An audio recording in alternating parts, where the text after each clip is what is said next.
I saw a picture of a roadside convenience store. The store was on the Texas border on the highway leading to Colorado. It was one of those portable advertising signs with flashing lights across the top meant to lure in passersby. At the top of the sign it read, "Last Chance Lotto, Texas. Clean restrooms, snacks." Then at the bottom of the sign, almost like an afterthought, it read, "Jesus is Lord." It's like on the way out of Texas, whatever you need, we have it.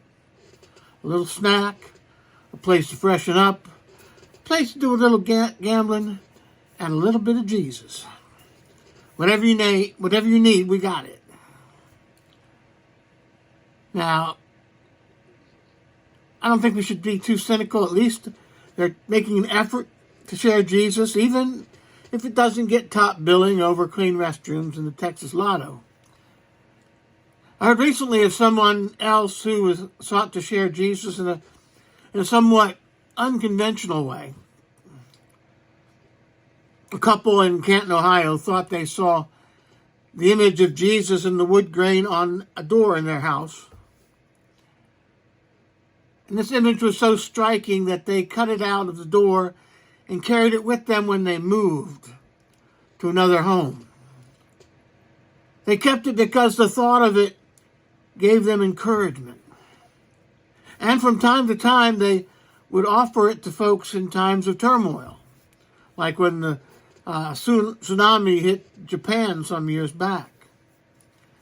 It got some coverage on NBC as well. They had a poll, one of those online polls, and 11% of the people who responded to the NBC online poll concerning the issue claimed to see Jesus there too. However, the wife claimed that it could also be the Virgin Mary, but 6% of the people who responded to the poll saw Mary instead of Jesus. It makes sense that Jesus' image would appear in a door, says one commentator. After all, Jesus did say, "I am the door." And he was the carpenter too, the wood grain thing. Of course, we see all kinds of things like this. A lady in St. Petersburg, Florida, claimed to see Jesus' image in a potato chip. A little less permanent than the door, however, My guess is that we see what we want to see. And our deepest yearnings come to our minds. Our deepest yearning of all is to see Jesus, to encounter God. And so in our searching for meaning, our eyes pick out patterns that, while random, our eyes seem to see God's presence. It gives us peace and hope. And we want the world to know what we've seen. It also reminds us how popular Jesus still remains in our secular world in which we live. Jesus was quite popular when he first began his ministry as well, 2,000 or so years ago. The scene we have in our lesson today from the Gospel of Mark takes place at the home of Simon Peter, where Jesus heals Simon's mother-in-law. After reporting the healing of Jesus' mother-in-law, the writer of the Gospel of Mark goes on to say, that evening after sunset, the people brought to Jesus all the sick and demon-possessed. The whole town gathered at the door. Think of that. The whole town gathered at the door. Now, how does that happen? Israel in 4 BC had no mass communication. guess they had to do it the old-fashioned way, person to person. You know, you tell two friends and they tell two friends and so on and so on and so on. But it worked. It worked. The whole town gathered at the door. Everyone wanted to see Jesus. A little further on we read, very early in the morning, while it was still dark, Jesus got up, left the house, and went out to a solitary place where he prayed. Simon and his companions went looking for him. When they finally found him, they said to him, "Everyone is looking for you." Now, I don't know how to say this without it sounding like a platitude or a cliche, but I believe even today people everywhere are still looking for Christ. They may not know his name. They might use religious symbols and terminology that is different from what we would ever use. But they're searching for Christ all the same. After all, he is the way, the truth, and the life, and all people everywhere need what only Christ can offer them. Everyone needs a sense of direction in his or her life. In a sense, everyone is to one degree or another lost, looking for the way. Where are they going to find direction for their lives except in Jesus? In December of 1944, the United States Army and its allies were on the offensive. For 6 months, they had rolled relentlessly across Western Europe. But suddenly, one December day, a major portion of the mighty Allied juggernaut ground to a halt. A counteroffensive had been launched by the Germans.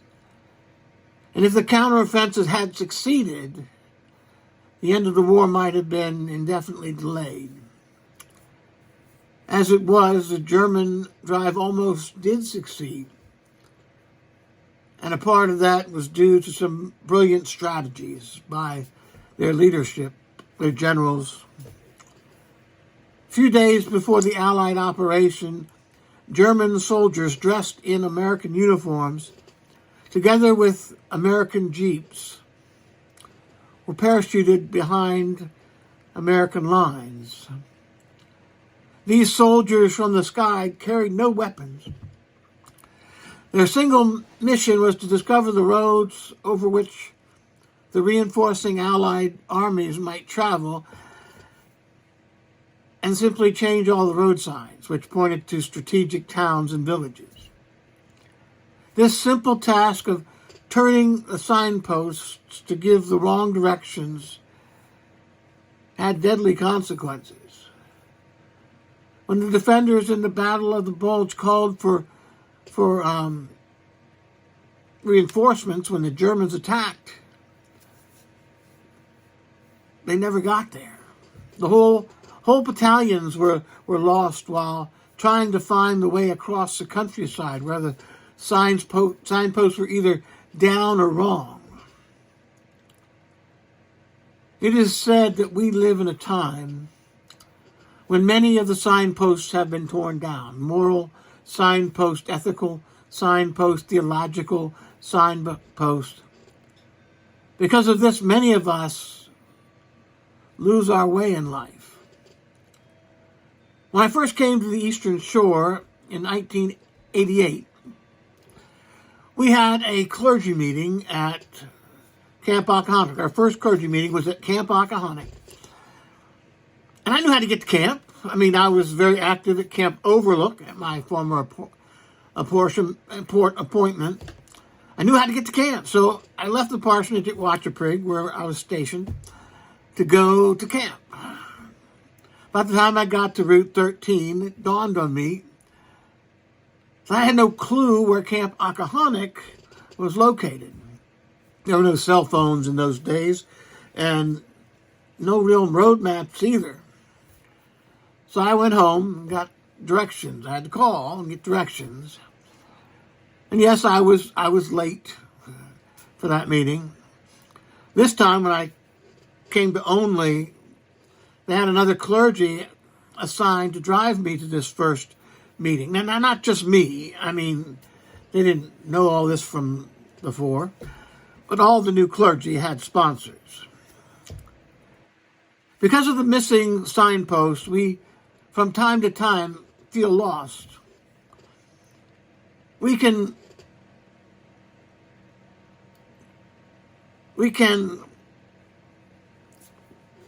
can we turn for directions in our lives? There's only one place that's reliable. We can turn to Jesus and find in him the things we are desperately searching for. We see in him what we were created to be, sons and daughters of the divine. We are precious people who have been bought with the blood of Christ. When we turn to Jesus, we discover our purpose, our sense of direction. But there is a second thing that we find in Jesus. We find someone we can follow. Christ not only points the way, but he goes with us and leads the way for us. Indeed, he is the way. There's another true story that comes out of World War II. A platoon of American soldiers were stranded on one side of a minefield that they had to cross. The commander of the platoon came up with a plan. One man would walk across the minefield, leaving clear footprints for others to follow. If the first person hit a mine, then another person would take his place, would walk along the field in his footsteps until he fell as well, and so on and so forth, until someone finally had cleared a path for all the soldiers. It was a great plan, but there was the possibility of casualties. The young soldiers, with their hearts in their throats, agreed to the plan. However, they wondered which one of them would be chosen to walk the field first. To their surprise, it was their commander who began walking first across the field. As their leader, he insisted on risking his life for the sake of his men. The commander crossed the field safely. Good news, old news, but still good news. Following closely in his footsteps, all the soldiers made it across the field as well. That's leadership, that's courage, that's being willing to lay down one's life for one's friends. And of course, that is what Christ did for us on Calvary. Not only does Christ point to the direction we are to go, but he also goes before us, giving his life that ours might be saved. The writer of Hebrews called Christ the pioneer and perfecter of our faith. Jesus is a pioneer in the same way that company commander in World War II was a pioneer. Jesus takes a dangerous path and clears the way for us. Jesus does not ask us to go anywhere that he would not have gone before by himself. The writer of Hebrews tells us to fix our eyes upon him in the same way that those soldiers fixed their eyes on their company commander and followed in his footsteps in order to make it through the minefield. Christ gives us a chance. He gives us a sense of purpose. He gives us direction for our lives. Christ leads the way and beckons us to follow in his footsteps. There's one more reason the world longs to see Jesus. When we follow him, he leads us to a specific destination, life, abundant life. When we follow Jesus, we discover abundant life, not because we deserve it, but because of what Christ has done for us on Calvary. Sometime back, the Christian Century magazine carried a story by Lillian Daniel. Miss Daniel told the story of a large collection of Southeast Asian pottery that her parents owned. The angel said her parents had collected this pottery on several trips to that part of the world over the years and carefully kept it in their home, displayed prominently. However, there was this one piece in this beautiful collection that always seemed out of place. This one piece had been a fine antique vase, we'll say vase instead of vase, with cream glaze and a blue Japanese design, but it was damaged. Yet her parents kept it amid the finer pieces, even though it was a mass of cracked, crudely glued together with what was obviously the wrong adhesive. Ms. Daniel notes that everywhere the 20 or so pieces went, that they kept that vase right there as one of them. The glue was bubbling up out, yellowed and dried, leaving it as a grotesquely scarred piece of pottery. She said one time she suggested to her mother that she should get rid of this ugly piece of pottery, and her mother told her the story behind the vase and why it could not be parted with.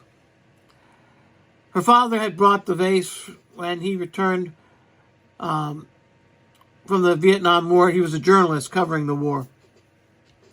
Returning home, he wrapped it and hand-carried the vase as he traveled the long journey back in taxis and airlines and buses. And he protected it throughout all this journey back before he was walking up his driveway with this special vase in his hand. At that very moment, as the father walked up the driveway, his 2-year-old daughter rushed towards him with her arms outstretched for an embrace. Surprised and elated, her father tried to hold on to the vase and yet opened up his arms to his beloved daughter. And when he opened up his arm, the vase fell and broke into pieces. Miss Daniels, of course, was the 2-year-old in question. And she ended her story like this.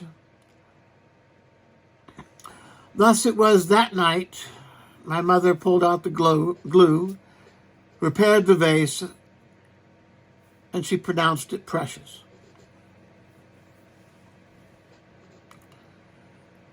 That cracked vase was almost as precious to her mother as we cracked and imperfect vessels are to God. Those who trust in Jesus and seek to walk in his steps are the recipients of unbounding and overflowing love and grace. And even though we are imperfect in our service to Christ and our service to one another, God's love for us and acceptance of us never ceases. The story is told, you might have heard it, it's an old story. In heaven, St. Peter handles the admissions at the pearly gates. And according to the story, the Apostle Paul acts as the administrator of the celestial city, taking a monthly census of heaven's inhabitants.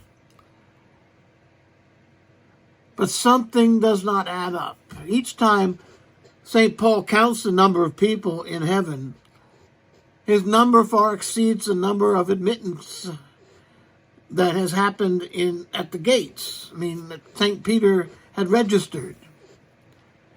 The discrepancy mystifies them both for quite a while. And then one day, Paul runs up to Peter excitingly, shouting, Peter, I figured out why our numbers don't match. I figured out why there's more people in heaven than you're letting in at the pearly gates. It's Jesus. Jesus keeps sneaking people over the wall. Jesus offers unlimited grace to all who would trust their lives to him. You may say, as I do, I don't deserve God's grace. That's all right. You and I are among those whom Christ will sneak over somehow. That's what grace is all about. No wonder people advertise Jesus on signs for clean restrooms in the Texas Lotto. No wonder people see Jesus on doors or on potato chips. Everyone deep down wants what only Jesus can provide. Everyone is looking for you, said the disciples to Jesus. It was truer than they knew, and it is still true today. No matter who you are, no matter what your faith, Jesus is the answer to everyone's deepest need. He gives us direction and purpose for life. We never have to fear what lies ahead, for he goes with us. He never takes us anywhere that he would not go himself. He is the pioneer and perfecter of our faith. And the destination is sure. Abundant life with the divine, right here, right now, and forevermore. Isn't that what you're looking for today? Amen and amen.